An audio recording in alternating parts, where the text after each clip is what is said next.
We know that the world is constantly changing and that living with so much uncertainty takes its toll. But with a little intention, there's actually a lot we can do to help our people and ourselves find solid footing. Today's guest is Ashley Goodall. Ashley is a leadership expert who has spent his career exploring large organizations from the inside. He is the co-author of 9 Lies About Work, which was selected as the best management book of 2019 by Strategy and Business. Ashley and I talk about the challenges of constant change and the impact it has on us and our team members. He also shares how managers can use rituals to create a sense of certainty and stability.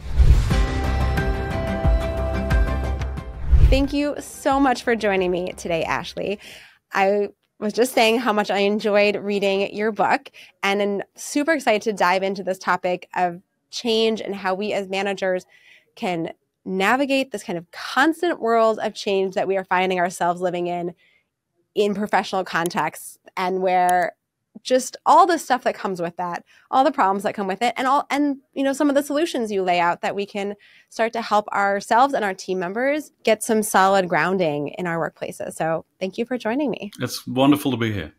What is this problem we have right now with change, where it's like constantly things are just never stable anymore? Can you kind of just give us some grounding around what is happening in the world right now, especially in the workplace where there's just constant changes happening? The book is an attempt to say, okay, what's behind all the constant change, and is it actually as good as everybody claims it is? The conflict, if you like, that we start with, maybe conflict is a bit of a strong word, but the tension is that if you listen to the sorts of people who run organizations, or the people who advise the people who run organizations, or the people who evaluate the people who advise the people who run the organization, all of those folks, if you listen to all of them, they will say change is a jolly good thing. If they're not British, they might not say a jolly good thing. They'd say something, but they'll say this change stuff, fantastic. The more, the better.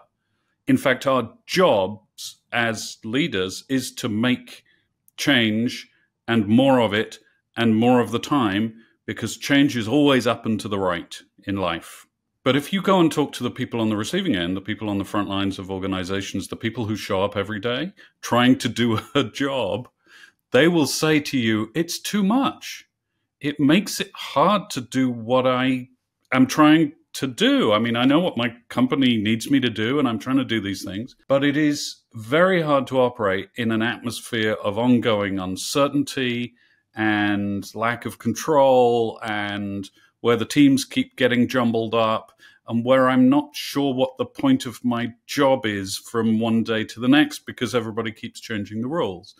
And so we have this bizarre situation, if you like, where the top of organizations are making as much change as they can and spinning the change flywheel as fast as they can.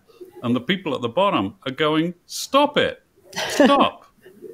Stop it. I can't do the work now because it's just too difficult to figure out which way is up, or whether I'm having any impact in the world.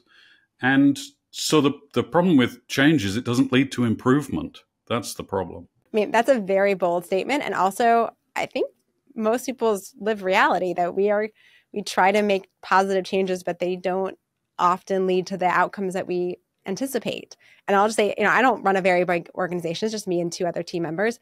And I have to hold myself back from constantly wanting to make changes. Like, ooh, let's try this new system for our task management. It's going to be so much better and it will solve all these problems. And my one colleague, I told her, like, you have to hold me accountable to not changing platforms, because I am one of those people that there's always something better if we just keep trying new things, keep changing our strategy, launching a new program.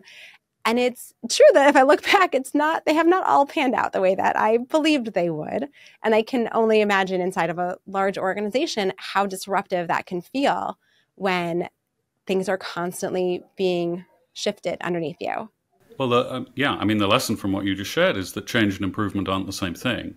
Yes. And that change doesn't necessarily imply improvement. Obviously, most of us know that for something to be better, it's got to be different from how it is now. So we're in the ballpark, I suppose.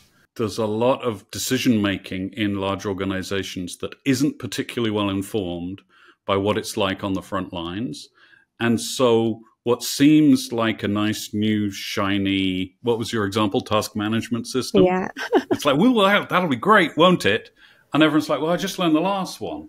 Hang on, now I've got to learn this thing. It's going to take a week or a couple of days or whatever. And those are 2 days that you never get back. And is it really worth that? And even if in one case that might be true or it might be necessary, if then next week there's another thing, and then the following week there's another thing, and then the following week there's another thing, pretty soon people stop investing their energy and attention in their jobs, which is not, what leaders actually are trying to achieve with all of the change. So it is counterproductive, I think. Yeah, it reminds me of the flavor of the week concept that I've heard from some managers. It doesn't matter what I bring to my team. They're just going to look at it and say, this is the new flavor of the week. Let's just wait a week and then it'll be gone and there'll be a new flavor of the week. And, and that is definitely not the type of engagement that we want from our team members. No, and of course, just to jump to the advice portion here, if your team is saying, we think this is the flavor of the week, then the advice would be, don't have a flavor this week. Keep the flavor from last week and try it on for a little bit longer. But, what's interesting is that even in that little example, we teach people what to expect in the work environment. And people are smart and people are really good observers of their work environment. And so if you make a lot of changes and you don't stick the course on some of them and you're forever tweaking, sooner or later people will stop paying attention to each one and they'll go precisely, well, it's just like I just tune out for a week and then I'll get the next one that comes along next Monday and I don't need to pay attention. And that is just as big of a problem, I think, as the one you mentioned in your book too, which is we jump on a change and then we never stop to reevaluate whether or not this change is still worth pursuing. Can you chat about that a little bit? Well, I think one of the hardest things for a leader actually is to think better of something. I mean, the condition of being the leader of a team or the leader of an organization or leader of a function, that condition it's very hard to know whether you've done the right thing, but it's also at the same time a situation in which you feel that you need to put a best face on things and that people need you to be in some way strong and clear and consistent. And so there are all these sort of things that swim into your head when you become a leader. And very low on that list is have second thoughts about something. Very low on that list is to say to everybody, you know what, we tried this for a little while and it doesn't work. My bad, as you were. Like the number of leaders who have the courage and the integrity to ever take something back, undo something, is vanishingly, vanishingly small. And it's partly because it's partly because if I make you a leader, you bring a whole bunch of your own expectations, and some of the expectations you might well bring to that role are that I need to be right about stuff. Mm-hmm. I need to be infallible. And so I can't go around changing course the whole time just based on things aren't going very well. I think, obviously, given that I've written half a book about this, the world would be a better place if leaders had the courage to turn around once in a while and go, this isn't working. There's a light version of this that you do run across where leaders go, this isn't working, so we're having a course correction, which is code for my change didn't work, so I'm going to have another change on top of that change. But I think it's vanishingly rare, as I said, that people go, this isn't working. Never mind, as you were. Or, this isn't working.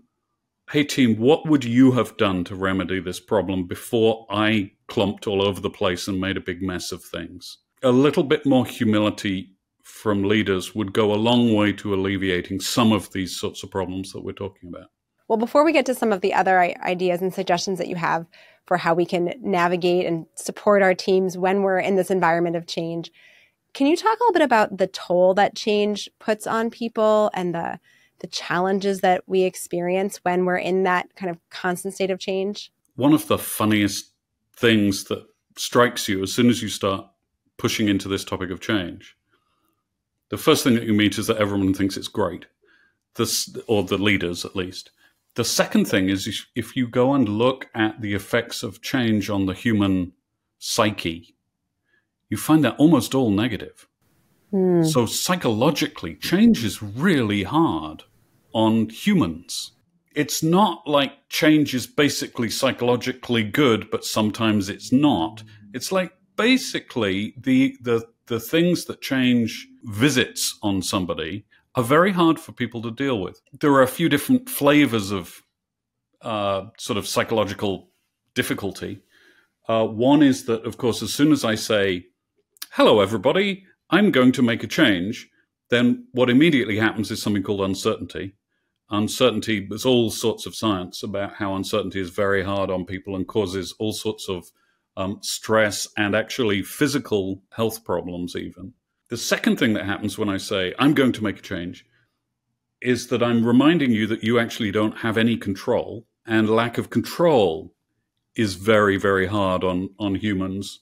The most famous, I suppose, or one of the most famous experiments in terms of control was done in the 1960s by Martin Seligman, and led to the phrase or the phenomenon of learned helplessness, where in fact, if I keep reminding you that you don't control any outcome, sooner or later you stop trying to exert any control over your environment. In other words, you phone it in. I don't know, what do we read about today? We read about the Great Resignation and quiet quitting and lazy girl jobs and coffee badging and all of those things. They're all different phrases for phoning it in. Yeah. And I think it's not hard to connect the lack of control that people feel over their work environment with all of these trends, if you like, for sort of phoning it in. There's uncertainty, there's control. Then, of course, the next thing that happens when I say, hello, everybody, I'm making a change, is you imagine I'm going to change the teams and change the social structures at work. And often, of course, in a reorg or a firing or any sort of thing that moves people from jobs to jobs to jobs, what you are doing is changing teams. And as I hope we'll talk about in a little bit, teams are an enormous source of stability at work and an enormous source of support for us all. So if you're going to shred the teams, then you're not helping people do the work that you need them to do. Connected to team is a sense of place. Humans love place. They love ritual in place. So we all have a morning routine, or many of us do. And you have little routines at work which connect the sort of rhythm of a day and a particular place or set of places. Those things get ripped up pretty quickly as soon as you set out on some big change initiative. And the last one is that it's very hard for people to make sense of their jobs when things are constantly changing. And we are sense makers, as the human animal is a big sense maker. We love stories. Stories help us comprehend the world and understand how the world relates to us. And if you show up at work on a Monday and somebody says, well, actually, your department is no longer about this, but it's about this. You're like, well, the story changed. Hang on. Does that mean that I'm no longer? Where's my thing in all of that? I don't know what my work means anymore. And that's really hard on us too. So you look across that was sort of a little bit of an answer there. But if you look across those things, if you look at uncertainty, control, belonging on a team, our identification with place and ritual, and our sense of meaning, those all go pretty quickly out of the window when we launch a change initiative. And those are all essential to human health and contribution. And I'm imagining that one solution could be, well, we just don't initiate changes anymore, but that's probably unrealistic to some extent. I'm wondering, especially about this role of team, since, people who are listening are in roles of managers, which could be of a small team or could be a department or could be an entire organization. Can you talk a little bit about the role of the team in creating stability, in creating a sense of meaning or continuity, so that if change is thrust upon you by your organization, like what is it that managers actually have influence over, and how can we kind of support our team members to not have so much uncertainty and so much feeling of lack of control and less sense of belonging and all those problems that you just mentioned? I'm not sure we're ever going to have none change. I'm not sure we should. because improvement does come from change, but also unimprovement comes from change. I'm just arguing we should think twice about it. We should have a higher bar, and that if we were aware of how hard it makes people to do the work that we've hired them to do, we might think harder about it. The lovely thing about teams is they are the home of stability in so many different ways, because when you join a team, you sort of quickly figure out that the other people are not you, and they can do things that you can't do. And so now you're plugged into this sort of little orchestration of differing abilities. And so you can get help and you can help others in return. And even that sense that I can benefit from skills that I don't myself have is a little bit of stability, if you like.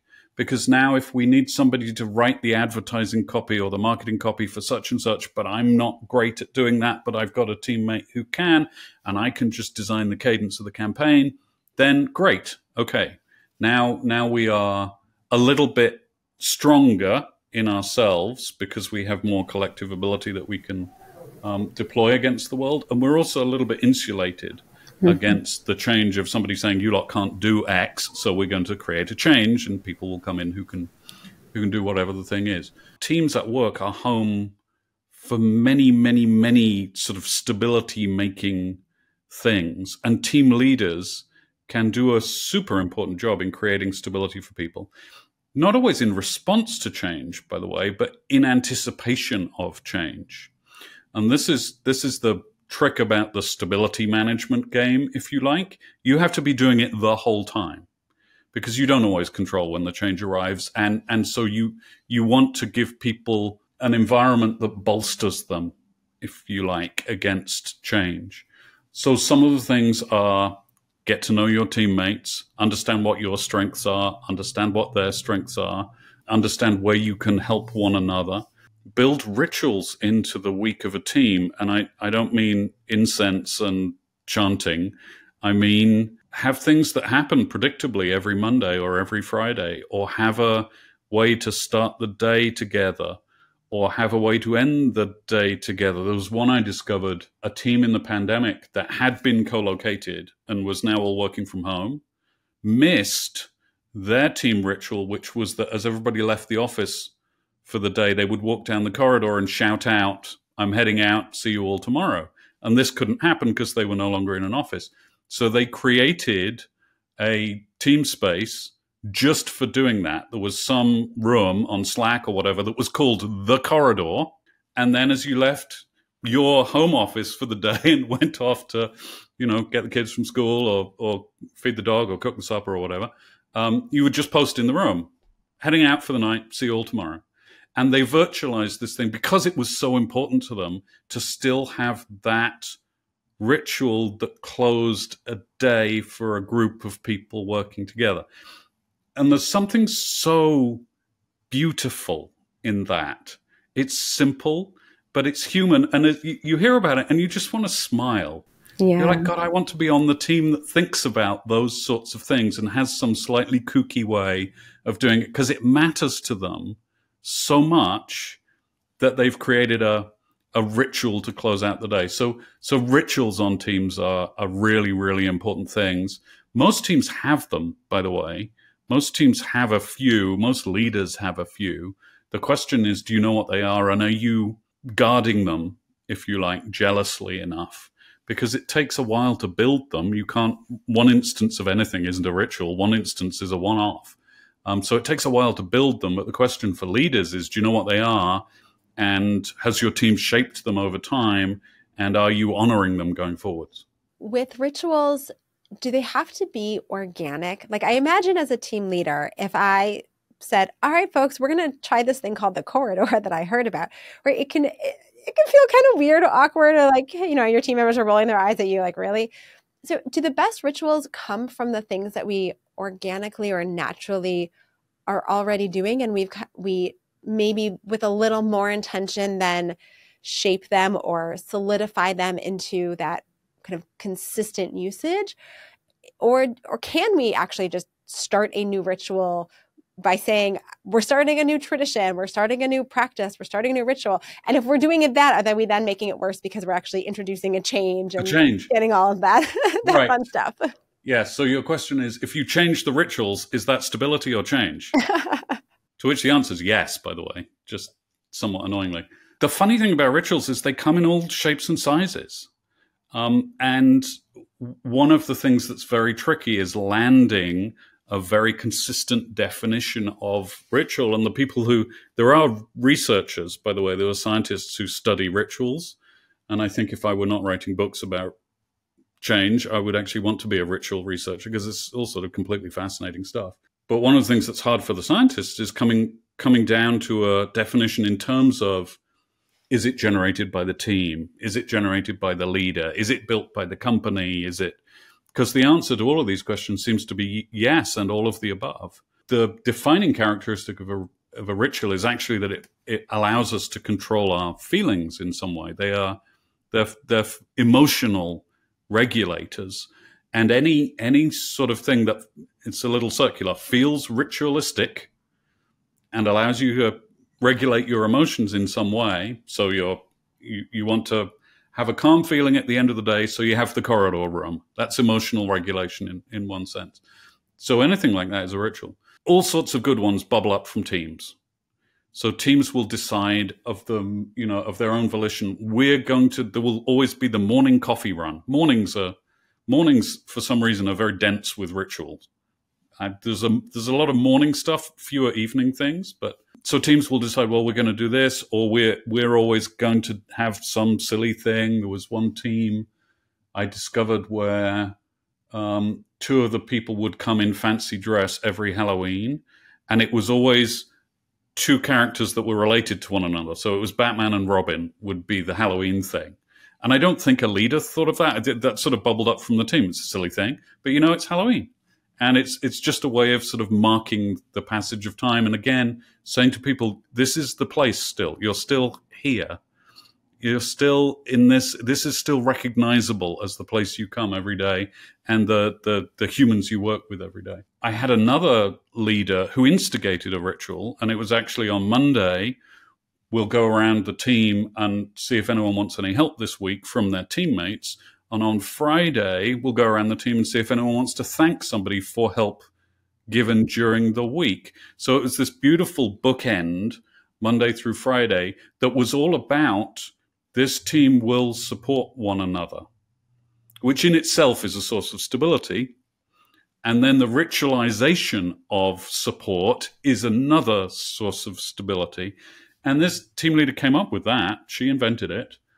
She told everybody this was what we were going to do. It took quite a few weeks before folks got comfortable with it. So it takes a little while for the whole thing to sort of gel. At the beginning, people said, well, I'm not going to show up on Monday and tell you where I need help with my work because it makes me look like I can't do my job. So that's not how I'm going to start my week. But she kept going. And some brave people said, I could use a hand with this. And then on the Friday, somebody got thanked for helping somebody and the whole thing began to generate its own momentum. And over time became the signature of her team.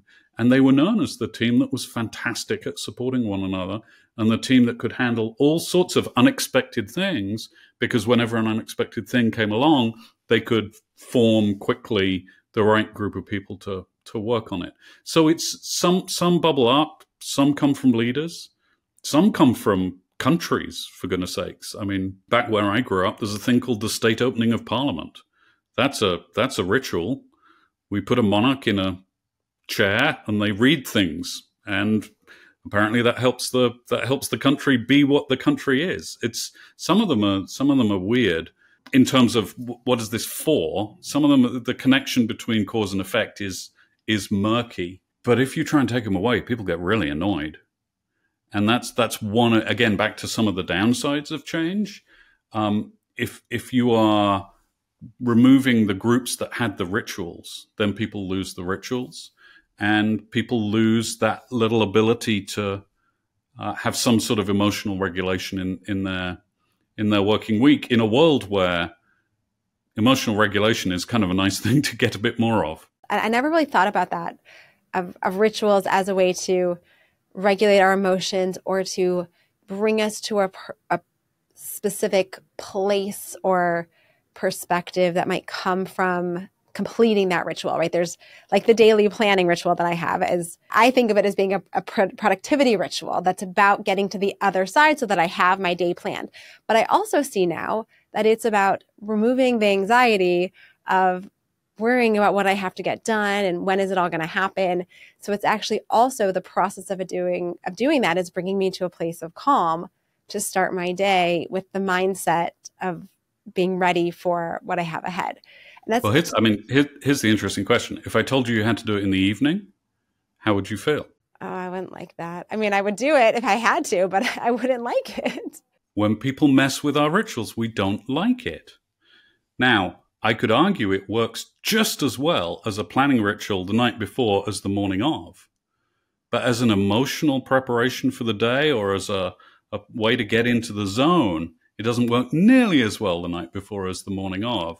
So it's a beautiful example that we look at things in the world of work and we go, yeah, it's planned. It's a little thing. But in fact, so many of the little things are actually really big things when it comes to our emotional health and psychological stability. Yes. And when you're navigating the constant changes, these rituals are that stable ground as you've described. And I love that it's not just about the practice itself, but as you're saying, the emotional regulation. And when we're in times of change, that's high anxiety, high stress. And these are the things that can keep us calm and consistent and focused. So I love this. All right. We are running out of time though. So Ashley, can you tell us about a great manager that you worked for and what made this person such a fabulous boss? We haven't talked very much about making space for people, which is another wonderful thing that managers, team leaders can do to give people stability.